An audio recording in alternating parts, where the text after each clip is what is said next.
On July 10th, 2013, this is Bridge Hands lesson number 11, day 2. Greeting bridge friends, Michael here at Bridge Hands, and welcome you back to our next advanced lesson where we will continue our bidding journey learning the 2/1 system. Now, if you missed our prior show or need to brush up on the 2/1 bidding and associated forcing one no trump call by responder, then feel free to go back to advanced lesson number 10. So in today's lesson, we will turn our attention to partnership agreements, starting off with possible bidding variations for the forcing one no trump, or whether or not it is not forcing in various auctions. In later lesson segments, we will address openers' rebids after partner responds with a game forcing 2/1 bid. And here again, you will find players and even bridge teachers have variations on the requirements for a major suit rebid, when to rebid 2 no trump, and whether or not bidding in a higher ranking suit by the opener requires extra values. Of course, as always, the proof of the pudding is in the proverbial eating. So over the course of this episode, if time allows, we will cover 10 hands to whet your appetite for a tasty dessert. And of course, if your time is short and you feel life is too uncertain not to eat your desserts first, then feel free to log in at www.bridgehands.com, jumping to the end of part 3, and finish with a recap of our recommended 2/1 partnership agreements. Then come back to the end of this lesson for highlights associated with thoughts on the trade-offs on the forcing, semi-forcing, and non-forcing no-trump calls in various situations. Okay, so let's get started. Well, with a good 5 on up to a bad 12 points, and without support, over partner's 1 heart or 1 spade opener, making a forcing 1 no trump bid is perfect. Still, we need a handful of agreements. As an unpassed hand, the classic agreement for 2/1 players is that to play 1 round forcing as an unpassed hand, a UPH, and assuming no interference. Of course, bridge players, bidders as they are, and being a creative types, with some time left on their hands, love to come up with their own concoctions. So wouldn't you know, a few like to play that the forcing 1 no trump can be made with an unlimited point range. According to their perspective, this allows them to bid 2 clubs or 2 diamonds and promise a 5-card suit, hopeful to find those elusive minor suit slams that can be challenging for most of us mortals to bid. They would bid 1 no trump without a 5-card minor. Still, for most of us, we limit the range for our 1 no trump response to around 12 points, or perhaps a really bad 14-pointer with a stray singleton or doubleton secondary honor that appears to be doomed to be smothered by the opponent's primary honors. So, most of us will use the tried and true forcing 1 no trump range with 6 to 11 points, pressing to a good 5 or a bad 12-pointer. But wait, the plot thickens. What happens if responder is a passed hand? Is 1 no trump non-forcing? Or is 1 no trump semi-forcing? Open door number 3, is 1 no trump still forcing? Inquiring minds simply must know. Okay, let's take a look at the trade-offs and the consequence. First up, enter the 1 no trump call, serve forcing to suit your taste. The yeas say we can make a temporizing bid with a bladed trump support. A 1 heart, 1 no trump call could be made with 3 hearts. And so, well, with an invitational values of 10 to a bad 12-point hand, responder begins bidding 1 no trump, followed up by a jump to 3 hearts, warning partner that the major suit is only 3 in length. Or perhaps partner is responding with a poor hand, maybe holding only 1 cover card, an ace or a king, and a flat 4-3-3-3 hand with no chance of roughing a side suit. Thus, when the bidding proceeds, 1 heart, 3 hearts, responder is happy to share the good news promising 4 trump and 10 to 11 points. With 12 points and 4 trumps, you pretty much know you belong in game, so make your temporizing bid followed by a jump to game in partner's major. That might be 1 no trump and then 4 of the major, or it could be 2 of a minor and then 4 of partner's major, depending upon your style.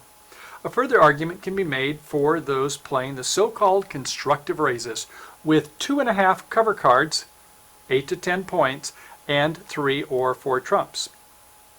They bid 1 heart, 2 hearts constructively, or begin with a forcing 1 no trump, followed by a 2-level bid in partner's major with those so-so hands that don't have 2.5 cover cards. And what have the nays to say? The partnership can never park the contract at 1 no trump, since the opener is always and forever committed to rebid something. The defense rests, and as their main agreement, what do you think? The verdict? Well, for most players, the yeas have it, playing the forcing 1 no trump bid as on by an unpassed hand. And for the counter arguments, what have ye to say? Well, enter the non-forcing and semi-forcing no trump. Now, whatever that means. Yes, we have already heard the non-forcing argument about missing the occasional opportunity to play in 1 no trump when both the responder and the opener have poor hands. So what else have ye to say? When you have initially passed and then partner opens in the 3rd or 4th seat, now which should opener rebid after the responder makes a 1 no trump call as a passed hand? If partner is of the opinion that they can pass, assuming your passed hand, non-forcing, no trump bid is played as non-forcing, then with 3 or more trump, you had better make an appropriate trump call in support of partner's major. Otherwise, if partner passes your intended forcing bid as a passed hand, partner stands a good chance to get set.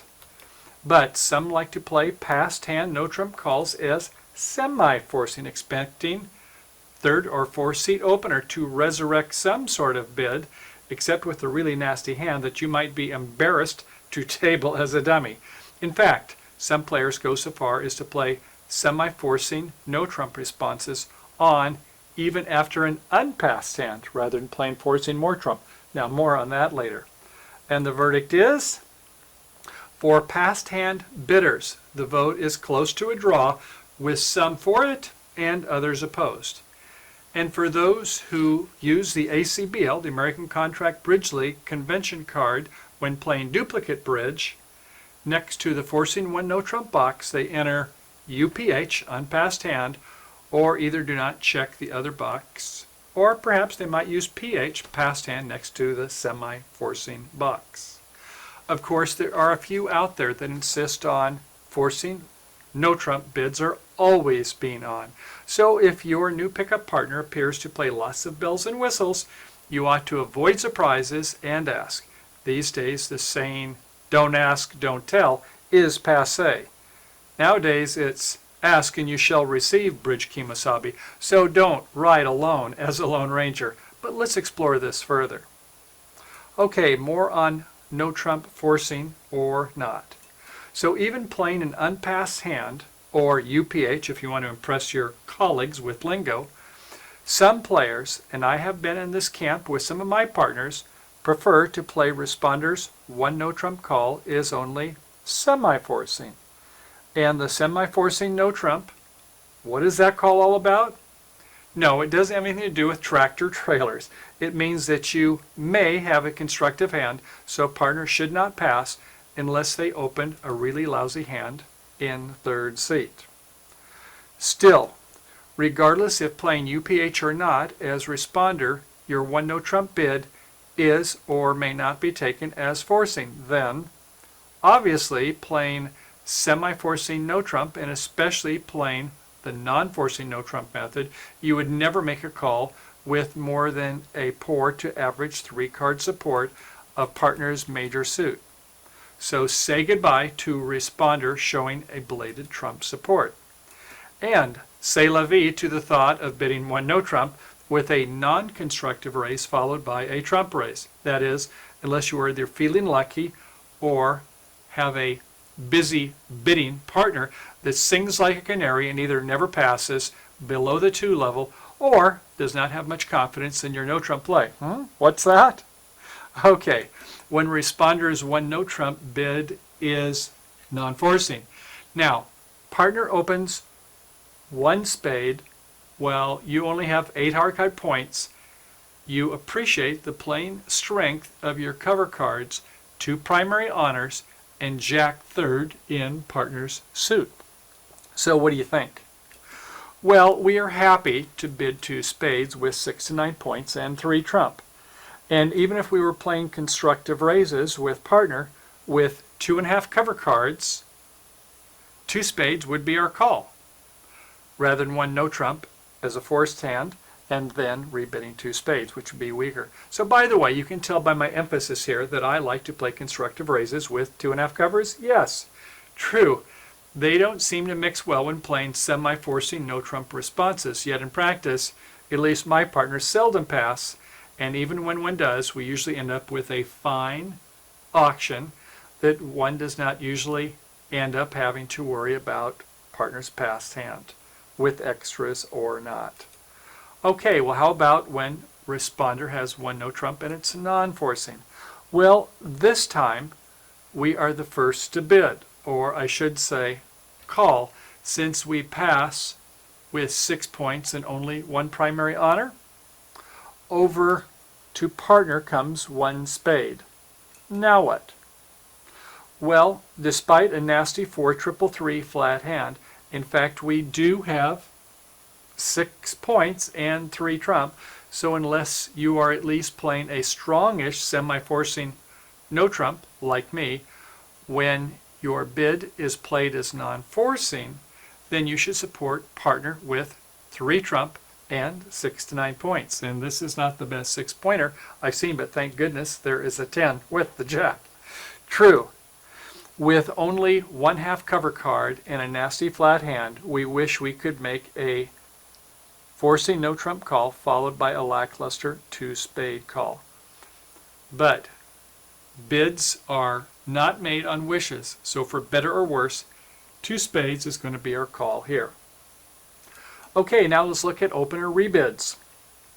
Now partner begins opening in a major. We respond with a forcing no trump call covering the range of a good 5 onto a bad 12-pointer.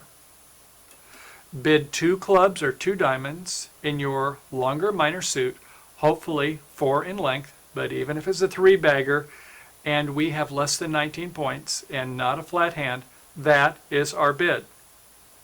What is the asterisk, you ask? Well, every once in a while, with a 4-5-2-2 hand and less than 17 points, we have the memorable opportunity to rebid a 2-card club suit. Yikes. That's not so good. So don't fuss, just do it while praying partner will make a bid or else have at least 5 cards in the suit if they're going to pass. That's what bridge players are made of, right? Okay, with a 6-card suit and a minimum hand, as always, we are happy to rebid our suit with a 6-card major in search of the 8-card golden fit with our partner. Hopefully, partner has a doubleton. This time, would we be happy to accept that doubleton even with 2 babies, showing belated support, and we have an 8-card fit. Now, rebidding 2 no trump ought to show a good 17 to 18 points and is strongly invitational with a balanced hand. We'll come back to that more again later.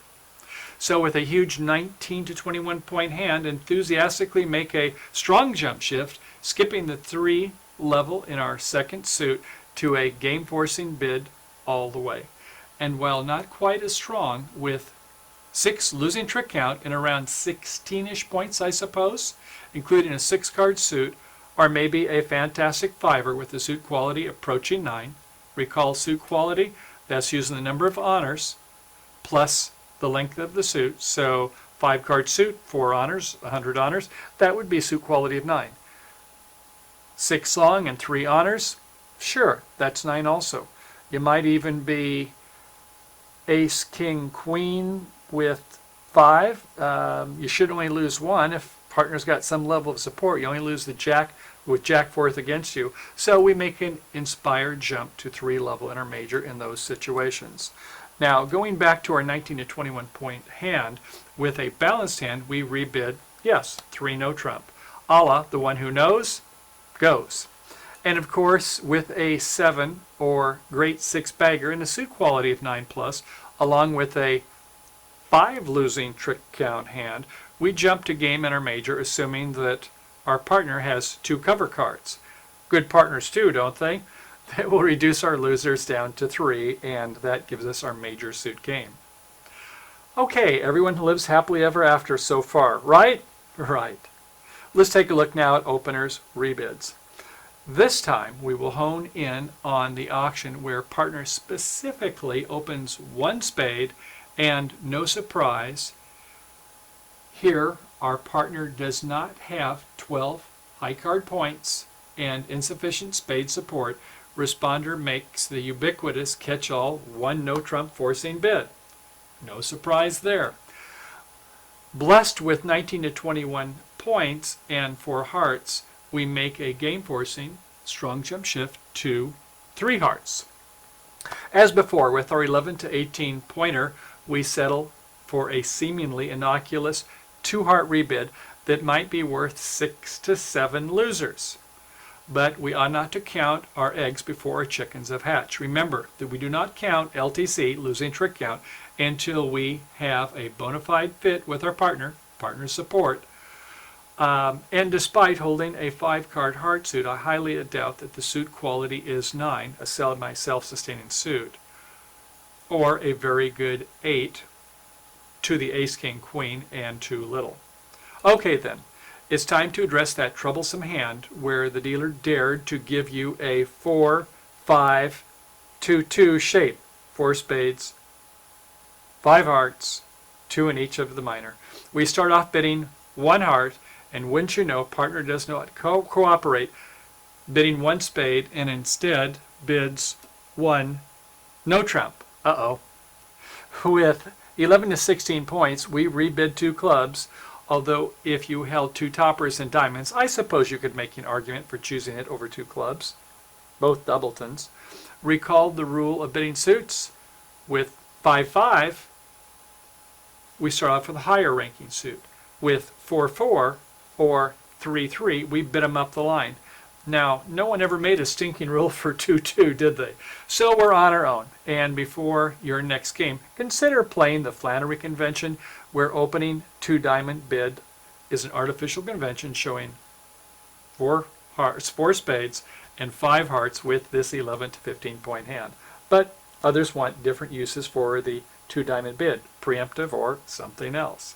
Well, okay, with 17 plus points, or a good 16 count distribution, that's length, not shortness, finally we can make a reverse bid starting with 1 heart, and after partners 1 no trump, we can rebid 2 spades. Well, since partner would be stuck for a rebid at the 3 level, it's clear that you need extra values to make a reverse, bidding a higher ranking suit, spades, and then breaking the barrier to a higher level, first to enter the 2 level. Incidentally, with a weak hand and a long minor suit, seasoned bridge players like to use a 2 no trump rebid by responder after a reverse to request opener to rebid 3 clubs so they can pass or to correct it to 3 diamonds. Okay, even still, opener is not obligated to follow the suggestive bid when holding game values of a good 18 points on up to a solid 19 to 21 point hand that begs to play in game, either in 3 no trump or 4 hearts with a 5-2 fit, I suppose. Okay, let's take a look at some more openers, rebids. Beginning 1 heart and 1 spade, while this start is just straight bridge and has nothing to do with the 2-over-1 system, let's give it a glance. Rebidding 1 no trump shows 12 to 14 points. A sign-off bid with no surprises, twists or turns here. Obviously, opener has a balanced 5-3-3-2 shape. Ditto with other rebids that proceed the same as we've just covered. The point is that playing 2-over-1 with the non-forcing no trump response or not, when holding a 5-3-3-2 shape and spread honors with 15 to 17 points, carefully consider opening 1 no trump to ensure that you don't get caught in a trap. Of course, if all your honors are in the major and one other suit, then you might think twice about opening one no trump, since the hand really is not balanced. And no, I do not much like the idea of opening one of a major and rebidding a 3-card minor, but it sure beats rebidding one no trump with 15 to 17 points, eh? Well, okay, bridge thrill seekers, it's time for us to head to the table and play a few hands before continuing our lesson on 2 over 1 bids and the need for your partnership agreements that you and your partner may not have considered. Now, if you have a free Premium or Ultra Bridge Hands membership, after viewing Part 1B, where we bid and play several hands, please log on and proceed to Part 2 and Part 2B with to be or not to be? Yes, with more bidding and play. And for our loyal Premium and Ultra members, be sure to tune in on Part 3, where we cover 3 different 2 over 1 bidding styles by top bridge authors. Yes, I promise to share my favorite approach with you and your partner. As always, thank you for your time and support, and I look forward to seeing you soon with more Chalk Talk plus over 10 bridge hands here at Bridge Hands. So, bye for now.